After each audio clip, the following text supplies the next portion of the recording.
അപ്പോൾ ചുരുക്കത്തിൽ പറഞ്ഞ കേട്ടപ്പോൾ മനുഷ്യന്റെ ശരീരം ഒരു മെഷീൻ റിപ്പയർ ചെയ്യണ പോലെ എല്ലാ സാധ്യതയും മനുഷ്യൻ ശരീരത്തിലുണ്ട്. അപ്പോൾ മനുഷ്യൻ ശരീരത്തിൽ എത്ര അവയവങ്ങളുണ്ടോ, എന്തൊക്കെ കോംപ്ലക്സിറ്റി ഉണ്ടോ, അതൊക്കെ ഈ ബ്രാഞ്ചിലും ഉണ്ട്. വൈവിധ്യം അതിലുണ്ടാവും അതെ അല്ലേ? അതായത് ഓരോന്ന് സൂക്ഷ്മമായിട്ട് ഡെപ്തിൽ പോയാൽ അതൊക്കെ ഓരോ ജോലി മേഖലയായിട്ട് നമുക്ക് മാറ്റാം എന്നുള്ളതാണ്. അതെ. ഓ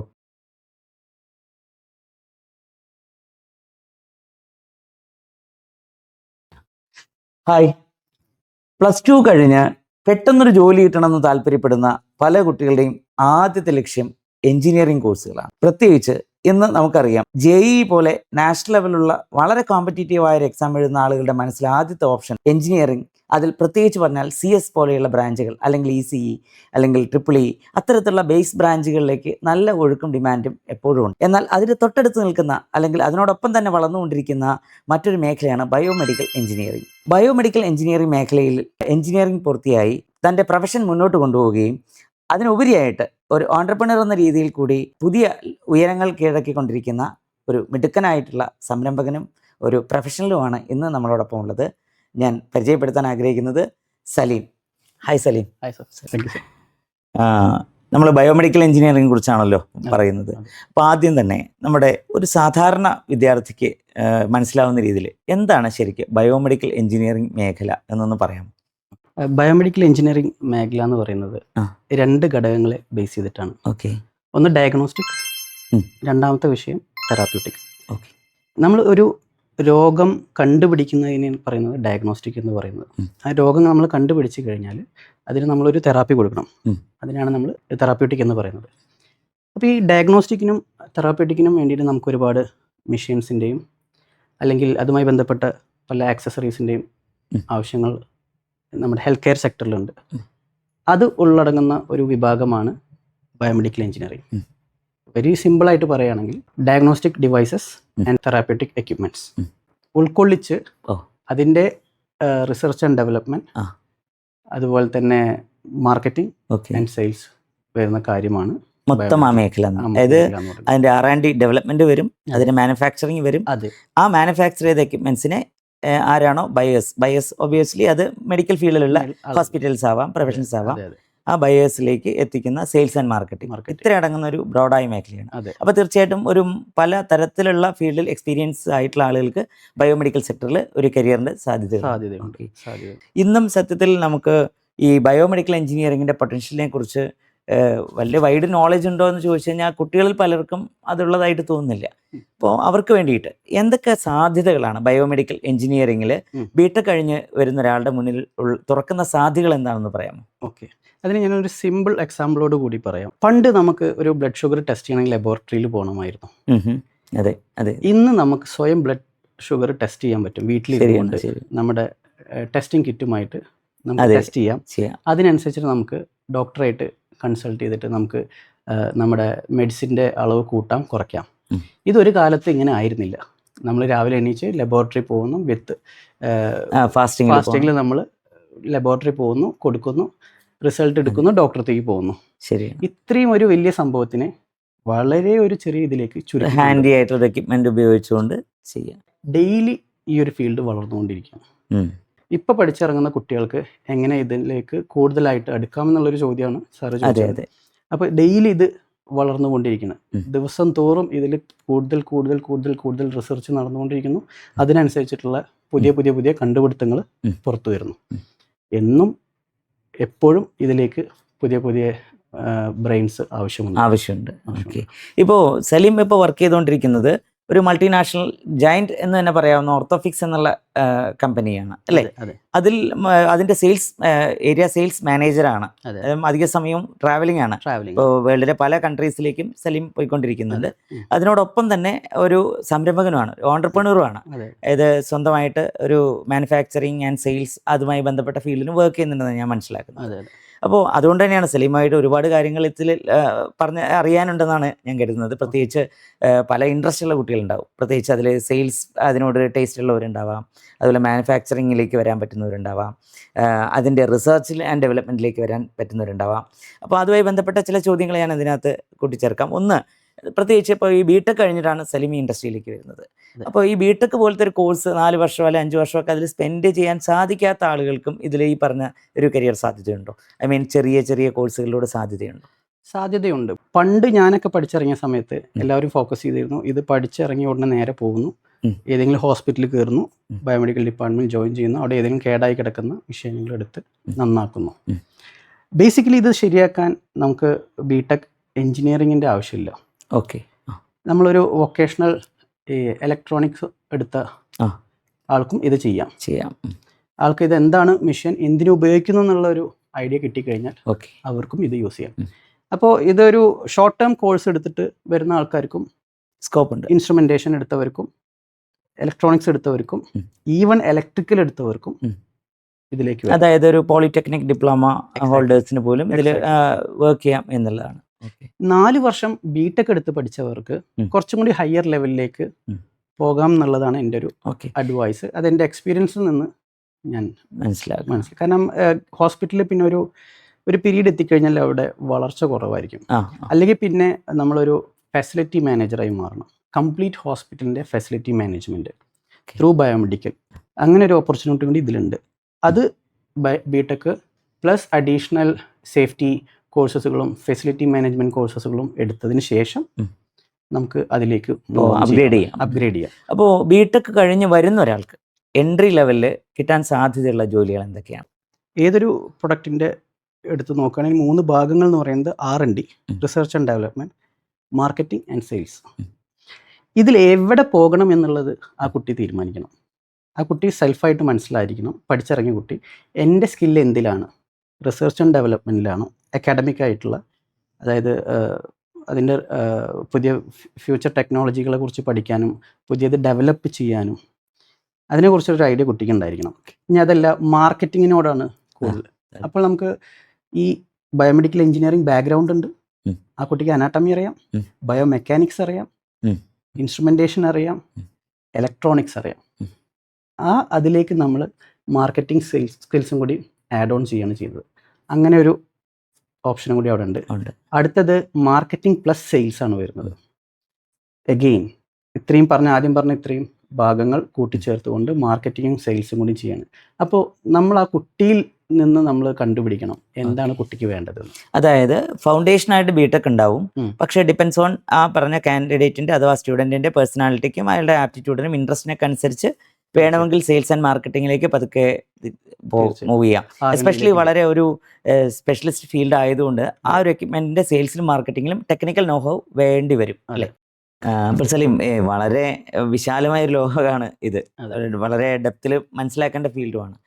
അപ്പോൾ എങ്കിലും നമുക്ക് ഈ കരിയറുമായി ബന്ധപ്പെട്ട കാര്യമായിട്ട് ചിന്തിക്കുമ്പോൾ എന്തൊക്കെയാണ് ഈ ഒരു ബയോമെഡിക്കൽ എഞ്ചിനീയറിംഗ് ഫീൽഡിലെ ജോലി മേഖല, എങ്ങനെ നമുക്ക് അതിനെ കുറച്ചുകൂടെ സ്പെസിഫൈ ആയിട്ട് പറയാം? മാനുഫാക്ചറിങ്ങിൻ്റെ ഫോക്കസ് ചെയ്യുകയാണെങ്കിൽ ഏതൊക്കെ സെഗ്മെൻ്റായിട്ട് നമുക്ക് പ്രധാനമായിട്ടും തിരിക്കാം? ബയോമെഡിക്കൽ എഞ്ചിനീയറിംഗ് എന്ന് പറഞ്ഞ ഈ ഒരു ബ്രാഞ്ച് ഒരുപാട് ബ്രാഞ്ചസ് ഉണ്ട്.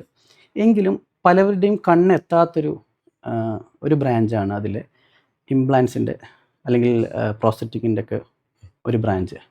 ഈ ഇംപ്ലാൻസ് ഒന്നുകൂടെ വിശദമാക്കാമോ? ഇംപ്ലാൻസ് ഒരുപാട് തരത്തിലുള്ള ഇംപ്ലാൻസ് ഉണ്ട്. ഓർത്തോപീഡിക് ഇംപ്ലാൻസ് ഉണ്ട്, സ്പൈനൽ ഇംപ്ലാൻസ് ഉണ്ട്, ന്യൂറോ സർജിക്കൽ ഇംപ്ലാൻസ് ഉണ്ട്. എന്തൊരു തെറാപ്യൂട്ടിക് വസ്തുവും നമ്മുടെ ശരീരത്തിലേക്ക് പിടിപ്പിക്കുന്നുവോ അതിനെയാണ് നമ്മൾ ഇംപ്ലാൻസ് എന്ന് പറയുന്നത്. നമ്മുടെ എല്ല് പൊട്ടി, ചെറിയ കുട്ടിയാണെങ്കിൽ നമ്മൾ എല്ലിൽ പ്ലേറ്റ് ഇടില്ല. അത് അനോട്ടമിക്കലി കുട്ടി വളർന്നതിനനുസരിച്ച് എല്ല് കൂടും. പക്ഷേ മുതിർന്നവരായ അഡൾട്ട്സിന് അങ്ങനെയല്ല, നമ്മൾ അതിനെ ഫിക്സ് ചെയ്യണം. അതിനൊരു ഇംപ്ലാന്റ് വേണം. അത് നമ്മൾ ഇംപ്ലാന്റ് യൂസ് ചെയ്യുന്നത് ടൈറ്റാനിയം ഇംപ്ലാന്റ്. പണ്ട് സ്റ്റെയിൻലെസ് സ്റ്റീൽ ആയിരുന്നു, ഇപ്പോൾ അതിൽ നിന്നും മാറി ടൈറ്റാനിയം ഇംപ്ലാന്റ്സ് വന്നു. അതിൽ നിന്ന് വീണ്ടും ഡെവലപ്ഡ് ആയിട്ട് 3D പ്രിൻറ്റഡ് ടൈറ്റാനിയം ഇംപ്ലാന്റ്സ് വന്നു തുടങ്ങിയിട്ടുണ്ട്. അപ്പോൾ ഇതിൻ്റെയൊക്കെ ഒരു ബ്രാഞ്ചാണ് ഇംപ്ലാന്റ്സ് എന്ന് പറയുന്നത്. അത് പലതരത്തിലുണ്ട്. ഓർത്തോപീഡിക്സിലുണ്ട്, കാർഡിയോളജിയിലുണ്ട്. നമ്മൾ പേസ് മേക്കർ ഒരു ഇംപ്ലാന്റ് ആണ്, സ്റ്റെൻറ്റുകൾ ഇംപ്ലാന്റ്, വാസ്കുലറിൽ, ന്യൂറോയില്, ഇതെല്ലാം ഇൻ്റർവെൻഷൻ. അതുപോലെ നമ്മുടെ കേൾവിയുമായിട്ടുള്ള കോക്ലിയർ ഇംപ്ലാന്റ്സ് ഉണ്ട്. ഇതെല്ലാം ഇംപ്ലാന്റ്സ്. നമ്മൾ കണ്ണിന് ഉപയോഗിക്കുന്ന അഫ്താൽമിൽ യൂസ് ചെയ്യുന്ന ഇംപ്ലാന്റ്സ് ഉണ്ട്. ഇതൊക്കെ ഇംപ്ലാന്റ്സിൽ വരുന്നതാണ്. നമ്മൾ ഏർലി സ്റ്റേജസിൽ നമ്മൾ ഇതിലെത്താൻ കഴിഞ്ഞാൽ കുറച്ചും കൂടി ബെറ്റർ ആയിരിക്കും. അത് ശരി.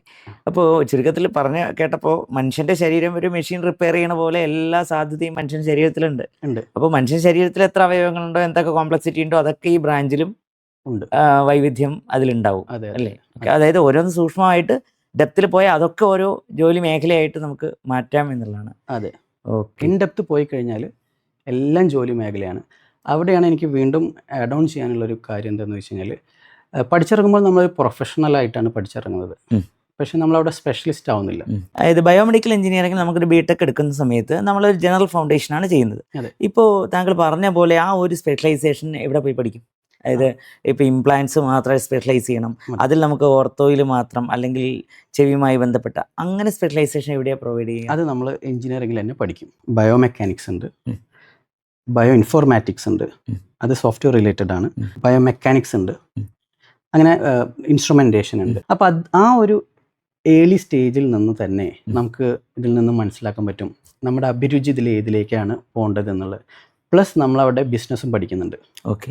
അപ്പോൾ ഈ 4 വർഷത്തെ എഞ്ചിനീയറിംഗിൽ നിന്ന് നമുക്ക് 20% നമുക്ക് മനസ്സിലാവും ഇൻഡയറക്ട്ലി കുട്ടിയുടെ സബ് കോൺഷ്യസ് മൈൻഡിലേക്ക് ഇത് കയറും, നമുക്ക് ഏത് മേഖല തിരഞ്ഞെടുക്കണം എന്നുള്ളത്. പിന്നെ അതിനെ സ്ഫുടം ചെയ്തെടുക്കലാണ് ഇതിൻ്റെ പ്രധാന കാര്യം. ഈ സ്ഫുടം ചെയ്തെടുക്കൽ എങ്ങനെ?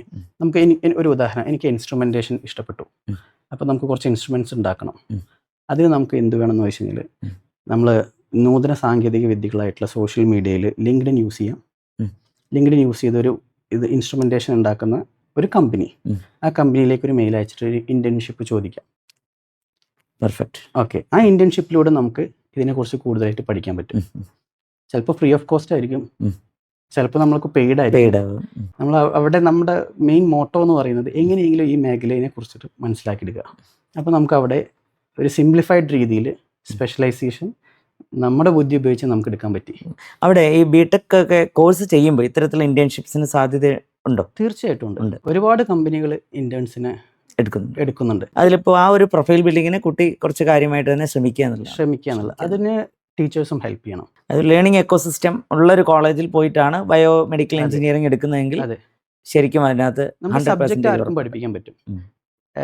നമ്മൾ സബ്ജക്റ്റിൽ നിന്നും മാറി പ്ലസ് നമ്മൾ ഓൾ ഓവർ ദ വേൾഡിൽ എന്ത് നടക്കുന്നു എന്നുള്ളതും കൂടി അറിയണം. ടീച്ചേഴ്സ് അറിയണം, ആ സെക്ടറിലുള്ള കാര്യങ്ങൾ അറിയണം, അതുമായി കോറിലേറ്റ് ചെയ്തിട്ട് വേണം കുട്ടികളെ പുറത്തേക്ക് വിടാൻ. പുതിയ മാറ്റങ്ങളെ പറ്റി പറഞ്ഞപ്പോഴാണ് എല്ലാ മേഖലയിലും നമ്മൾ പറയാറുണ്ട് AI ടെക്നോളജി വരുന്നു, അതൊക്കെ ആ ജോലിയെ ബാധിക്കുന്നൊക്കെ പറയുന്നുണ്ട്. ഇപ്പോൾ താങ്കളൊരു ഓൺടർപ്രണർ കൂടിയാണ് ഈ മേഖലയിൽ, പല രാജ്യങ്ങളിൽ പോകുന്നു, മറ്റൊരുപാട് ക്ലയൻസുമായിട്ട് മീറ്റ് ചെയ്യുന്നു. എപ്പോഴെങ്കിലും തോന്നിയിട്ടുണ്ടോ AI പോലത്തെ ഒരു കാര്യം വരുമ്പോൾ ബയോമെഡിക്കൽ എഞ്ചിനീയറിംഗിൽ റീപ്ലേസ്മെന്റ് ഉണ്ടാവും, ജോലിയെ അത് ഇല്ലാതെയാക്കും, അങ്ങനെ വല്ല ഫീലിംഗ്? ഒരു 20% റീപ്ലേസ്മെന്റ് വരും, പക്ഷേ 80% ഒരിക്കലും റീപ്ലേസ്മെന്റ് വരില്ല. എന്ന് വെച്ചാൽ റീപ്ലേസ്മെന്റ് വരാൻ സാധ്യതയുള്ള മേഖല ഒന്ന് ഞാൻ പറഞ്ഞു തരാം. പ്രത്യേകിച്ച് സോഫ്റ്റ്വെയർ ബേസ്ഡ്. സാർ കേട്ടിട്ടുണ്ടാവും, സോഫ്റ്റ്വെയർ മേഖലയിൽ നോക്കണം മെഡിക്കൽ കോഡിങ്. ഈ മെഡിക്കൽ കോഡിങ് വിഭാഗത്തെ AI നന്നായി ബാധിക്കും. ഒരുപാട് പേര് പഠിക്കാൻ പോയിരുന്നൊരു കോഴ്സാണല്ലോ. അതെ. അതൊരു സമയത്ത് വളരെ ഭയങ്കര മാർക്കറ്റ് ബൂമായിരുന്നു. കാരണം എന്താ വെച്ചാൽ പേഷ്യൻറ്റിൻ്റെ ഇൻഫോർമേഷൻസ് നമ്മൾ കോഡ് ചെയ്ത് വെക്കുക എന്നുള്ളത് വളരെ ഇമ്പോർട്ടൻ്റ് ആണ്. അത് ഒരു പ്രൈവസിയുടെ മാറ്ററും കൂടിയാണ്. പ്ലസ് ഇൻഷുറൻസ് റിലേറ്റഡ് ആണ്. ഈ കോഡ് വെച്ചിട്ടാണ് നമ്മൾ ഇൻഷുറൻസുമായിട്ട് ഹെൽത്ത് കെയറിനെ കണക്ട് ചെയ്യുന്നത്. അപ്പോൾ ഈ ഒരു മേഖലയിലെ AI നന്നായി ബാധിച്ചിട്ടുണ്ട്. അത് ഒരുപാട് പേരുടെ ജോലി പോയി തുടങ്ങിയിട്ടുണ്ട്. ഇതാണ് ഞാൻ പറഞ്ഞ 20% എന്ന് പറയുന്നത്. പ്ലസ് ഡയഗ്നോസ്റ്റിക്കിൽ ടെക്നീഷ്യന്മാരെ AI സപ്പോർട്ട് ചെയ്ത് തുടങ്ങിയിട്ടുണ്ട്. ഒരു ഉദാഹരണം പറയുകയാണെങ്കിൽ എക്സ്റേ എടുത്തു, ആ എക്സ്റേ ഫിലിം നമ്മൾ എടുത്തിട്ട് ഒരു AI എഞ്ചിന് കൊടുത്തു. AI എഞ്ചിൻ ആ എക്സ്റേ റീഡ് ചെയ്യും, അതിൻ്റെ ഇംപ്രഷൻസും ഔട്ട്പുട്ടും ഓട്ടോമാറ്റിക്കലി റിട്ടേൺ ആയിട്ട് വരും. മറ്റേത് നമ്മളാണ്, ഒരു ടെക്നീഷ്യനാണ് അതിനെ ഇംപ്രഷൻസ് എഴുതിയിരുന്നത്. ഇപ്പോൾ ഒരു ഉദാഹരണം പറയുകയാണ്, ഒരു ടിബിയയിൽ ഒരു ഫ്രാക്ചർ ഉണ്ട് എന്നുള്ളത് ടെക്നീഷ്യൻ എഴുതിയിരുന്നത്, അല്ലെങ്കിൽ ഒരു റേഡിയോളജിസ്റ്റ് എഴുതിയിരുന്നത്, ടെക്നീഷ്യൻ അല്ല റേഡിയോളജിസ്റ്റ് എഴുതിയിരുന്നത് ഇനി മുതൽ AI എഴുതും. പക്ഷേ എങ്കിലും AI പറയും നമ്മളത് കംപ്ലീറ്റ്ലി എഴുതി കൊടുക്കരുത്, ഒരു റേഡിയോളജിസ്റ്റിൻ്റെ കൺസൾട്ടേഷൻ വളരെ ഇമ്പോർട്ടൻ്റ് തന്നെയാണ്. അത് ഹ്യൂമൻ ഇൻ്റലിജൻസ് തന്നെ അവിടെ ചിലപ്പം വളരെ ഇമ്പോർട്ടൻ്റ് ആണ്. മറ്റു മേഖലയിലെ 80% ഒരിക്കലും AI ബാധിക്കില്ല. ഇത് നേരത്തെ ഇംപ്ലാൻസിന്റെ കാര്യം പറഞ്ഞപ്പോൾ ഒരു വേർഡ് ഞാൻ ശ്രദ്ധിച്ചിരുന്നു, 3D പ്രിന്റഡ് എന്ന് പറഞ്ഞിരുന്നു. അപ്പോൾ ഈ 3D പ്രിന്റിംഗ് ടെക്നോളജി എങ്ങനെയാണ് എത്രത്തോളം ഈ ഒരു മാനുഫാക്ചറിങ് ഫീൽഡിനെ R&Dയുടെ പാർട്ടിലേക്ക് എങ്ങനെയാണ് എഫക്ട് ചെയ്യുക? ഓക്കെ, ഈ 3D പ്രിന്റഡ് എന്ന് പറയുന്നത് ഏറ്റവും കൂടുതൽ ഹെൽപ്പ് ചെയ്യുന്നത് കസ്റ്റമൈസേഷനാണ്. ഒരു ഉദാഹരണം പറയുകയാണെങ്കിൽ, നമ്മൾ പണ്ട് എല്ലാവർക്കും കോമൺ ആയിട്ടുള്ള ഒരു USA അല്ലെങ്കിൽ UK ബേസ്ഡ് ആയിട്ടുള്ള ചെരുപ്പ് സൈസാണ് നമുക്ക് മാർക്കറ്റിൽ അവൈലബിൾ. അതെ അതെ. ഇപ്പോൾ അത് കസ്റ്റമൈസ് ആയി തുടങ്ങി. അവരവരുടെ കാൽപാദത്തിനനുസരിച്ച് നമുക്ക് ചെരുപ്പ് ഒരു മാനുഫാക്ചറർ അടുത്ത് കൊടുത്തു കഴിഞ്ഞാൽ ഉണ്ടാക്കി വരും. അതേപോലെ തന്നെയാണ് 3D പ്രിൻറ്റിങ്ങും. നമ്മൾ പേഷ്യൻറ്റിൻ്റെ കാര്യങ്ങൾ എടുക്കുന്നു, ഡയക്കോം എന്നാണ് അതിന് പറയുക. ഡയക്കോം എടുക്കുന്നു, ആ ഡയക്കോമിലെ മെഷർമെൻറ്റ്സ് വെച്ചിട്ട് നമ്മൾ ഈ 3D പ്രിൻ്ററിന് സോഫ്റ്റ്വെയറിൻ്റെ ഹെൽപ്പോട് കൂടിയിട്ട് ഇൻപുട്ട് കൊടുക്കുന്നു. നമുക്ക് വേണ്ട രീതിയിലുള്ള സൈസിലുള്ള ഇംപ്ലാൻസ് നമ്മൾ മാനുഫാക്ചർ ചെയ്തിട്ട് ചുരുക്കത്തിൽ നമ്മുടെ കിട്ടുന്ന ഔട്ട്പുട്ടിന്റെ ക്വാളിറ്റി കൂടാൻ സഹായിക്കും. ആ മേഖലയിൽ പുതിയൊരു സ്പെസിഫിക് എന്നുള്ള വേർഡിനോട് നീതി പുലർത്തും. കുറെ കൂടി നല്ല പെർഫെക്റ്റ് സൊല്യൂഷൻ ആണ് വരിക. ആ മേഖലയിൽ ഒരു ജോലിയുടെ സാധ്യത കൂടി പുതുതായിട്ട് ഡെവലപ്പായി വരികയാണ് ചെയ്യുന്നത്. അതെ, ഉള്ളതിനെ കുറയ്ക്കല്ല ചെയ്യുന്നത്. അതെ. ഇന്ത്യയിൽ ഒരുപാട് കമ്പനികൾ 3D printed titanium implants manufacture. നമ്മുടെ പാലക്കാട് കഞ്ചിക്കോട് യൂണിറ്റിൽ ഒരു വലിയ കമ്പനി ഉണ്ട്, അവരത് ചെയ്യുന്നുണ്ട്. ഒരു ബയോമെഡിക്കൽ എഞ്ചിനീയർക്ക് വേണമെങ്കിൽ ഒരു ഓണ്ടർപ്രണർ കൂടിയാവാം, ഒരു ബിസിനസ്സുകാരൻ കൂടിയാവാം എന്ന് സ്വന്തം മേഖല കൊണ്ട് പ്രവർത്തനം കൊണ്ട് തെളിയിച്ച ഒരാളാണല്ലോ അബ്ദുൽ സലീം. അപ്പോൾ ആ നിലയ്ക്ക് ഒരു ബിസിനസ്സുകാരനായി വളരാനുള്ള ആ നെക്സ്റ്റ് സ്റ്റെപ്പിനെ കുറിച്ചുള്ള ഒരു സ്വപ്നം അല്ലെങ്കിൽ അതായിട്ട് എന്തൊക്കെ ചെയ്യാൻ പറ്റുന്നതാണ് പ്രതീക്ഷിക്കുന്നത്? എൻ്റെ ഒരു പ്രതീക്ഷ എന്ന് പറയുന്നത്, അല്ലെങ്കിൽ ഡ്രീം എന്ന് പറയുന്നത്, നമ്മുടെ ലോകത്ത് ഒരുപാട് നൂതന സാങ്കേതിക വിദ്യകൾ ഉപയോഗിച്ചുകൊണ്ടുള്ള ഡിവൈസസുകൾ അവൈലബിൾ ആണ്. അതിൻ്റെ ഇന്ത്യൻ വെർഷൻ കൊണ്ടുവരണം എന്നുള്ളതാണ് എൻ്റെ ഒരു ഡ്രീം. അതിന് വേണ്ടിയിട്ടുള്ള പ്രയത്നങ്ങളൊക്കെ തുടങ്ങിയിട്ടുണ്ട്. ഇന്ത്യയിൽ ഒരുപാട് കമ്പനീസ് ഉണ്ട്. അതിലേക്ക് ഇൻ അഡീഷൻ എന്നുള്ള എൻ്റെ ഭാഗത്തു നിന്നും ഒരു കമ്പനി വേണമെന്നുണ്ടായിരിക്കും. കേരളത്തിൽ ഇതിൻ്റെ ഒരു ഭാവി എങ്ങനെയാണ്? ഒരുപാട് വലിയ ഭാവിയുള്ളൊരു സംസ്ഥാനമാണ് കേരളം. ഏറ്റവും കൂടുതൽ മെഡിക്കൽ ടൂറിസത്തിന് പറ്റിയൊരു സ്ഥലം കൂടിയാണ് കേരളം. കാരണം കേരളത്തിൻ്റെ ഒരു ക്ലൈമറ്റും എൻവയോൺമെൻറ്റും അതിനെ ബൂസ്റ്റ് ചെയ്യുന്നൊരു സെക്ടറാണ് ഈ കേരളം എന്ന് പറയുന്നത്. കേരളത്തിൻ്റെ ഹെൽത്ത് കെയർ ടൂറിസം എന്ന് പറയുന്നത്. ഈ ഹെൽത്ത് കെയർ ടൂറിസത്തിന് ഏറ്റവും കൂടുതൽ ജനങ്ങൾ പുറത്തുനിന്ന് വരുന്നത് ഒന്ന് ഇവിടെ കോസ്റ്റ് എഫക്റ്റീവാണ്. അതെ. പ്ലസ് എൻ്റെ ഒരു എക്സ്പീരിയൻസിൽ ഒരു 3 വർഷത്തെ എക്സ്പീരിയൻസ് വെച്ച് നോക്കുകയാണെങ്കിൽ കേരളത്തിൽ ഹൈ ലെവൽ ടെക്നോളജീസ് യൂസ് ചെയ്യുന്നുണ്ട്, അവൈലബിൾ ആണ്. അത് നമുക്കൊരു മിനിമം കോസ്റ്റിൽ നമുക്ക് ട്രീറ്റ്മെന്റ് ലഭിക്കുന്നു എന്നുള്ളത് കൂടിയാണ്. ഇപ്പൊ തന്നെ വിദേശത്ത് നിന്ന് ഒരുപാട് ആൾക്കാർ കേരളത്തിൽ ചികിത്സയ്ക്ക് വരുന്നുണ്ട് അല്ലേ? പ്രത്യേകിച്ച് മിഡിൽ ഈസ്റ്റ്, ഓസ്ട്രേലിയ. അപ്പോൾ അത്രയും നമ്മൾ അറിയാണ്ട് പുറം ലോകത്ത് ഇത് വളരെയധികം അങ്ങനെ ഒരു സാധ്യത കേരളത്തിൽ.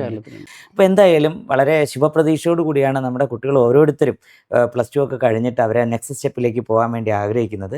അങ്ങനെ ഇരിക്കും നമ്മുടെ രക്ഷിതാക്കളോടും കുട്ടികളോടും ആസ് എ സക്സസ്ഫുൾ ടെക്നോളജിസ്റ്റ്, ഒരു ഓണ്ടർപ്രണർ എന്ന നിലയിൽ എന്ത് മെസ്സേജാണ് ഭാവിയിൽ രംഗത്തേക്ക് വരാൻ ആഗ്രഹിക്കുന്ന കുട്ടികളോട് പറയാനുള്ളത്?